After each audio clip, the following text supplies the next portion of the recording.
Hi!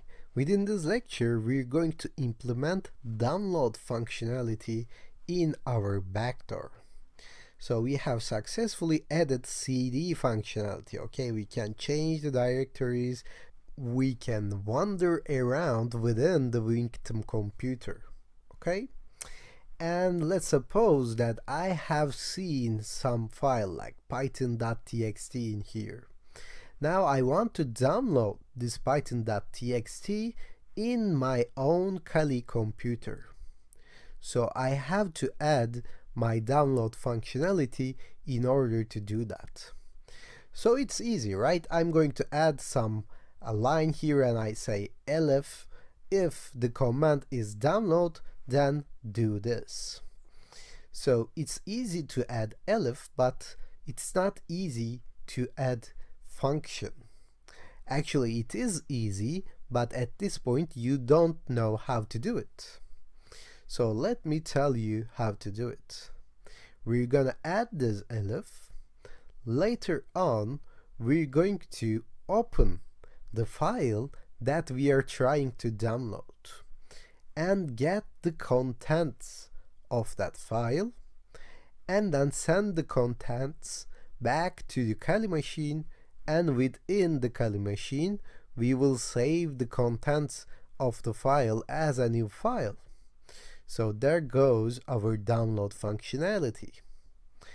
And we know how to open files, we know how to read the contents.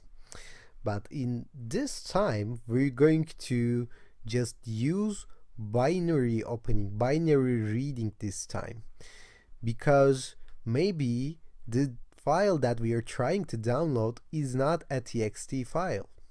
Maybe we are trying to download an image.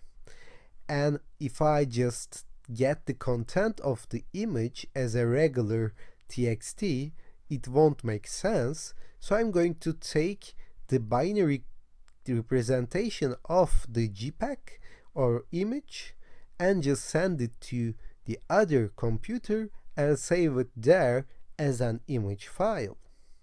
So let me show you what I mean.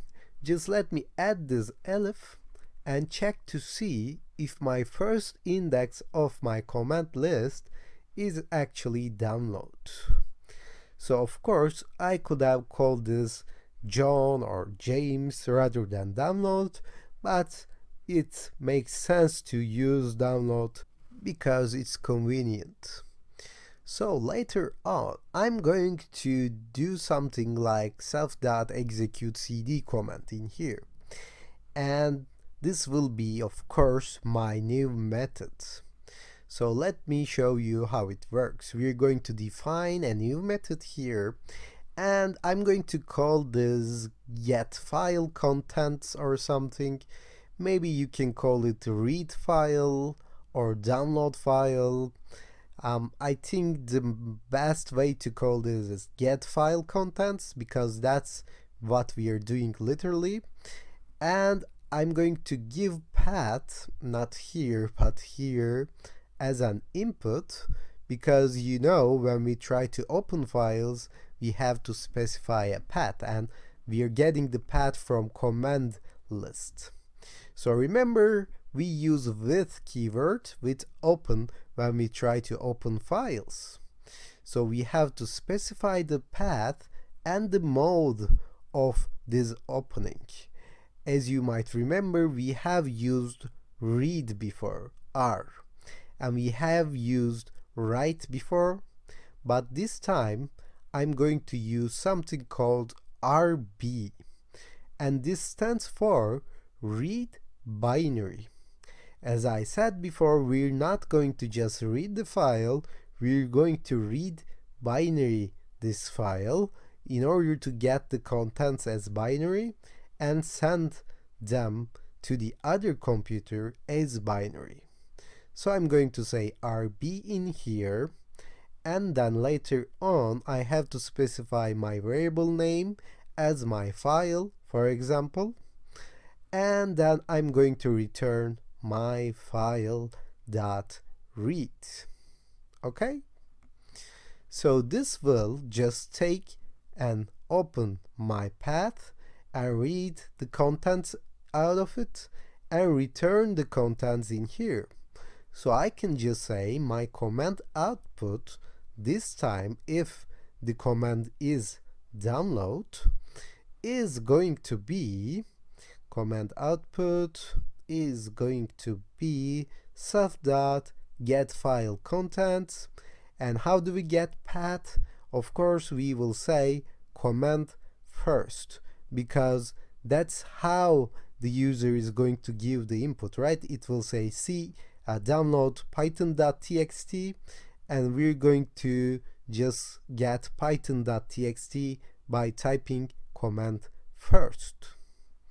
So I think we are done here, because it will just get the contents, okay, open the path, open the file as RB, it will read the content, and it will just get the command output in here, and it will send the output as a JSON to the Kali machine.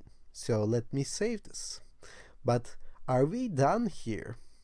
Of course not, because we're going to change something in Kali Linux as well. Now we are just printing out the command input. So we are running this self.command execution, and in here we are sending the command. Okay, it just executes the command and send us back. So we are receiving in here, and we are printing out what we have received. But it doesn't make sense to print out the binaries of a file. Okay, so user won't understand it. Rather, we want to save this file in our Kali Linux machine. So let's stop here and do that within the next lecture.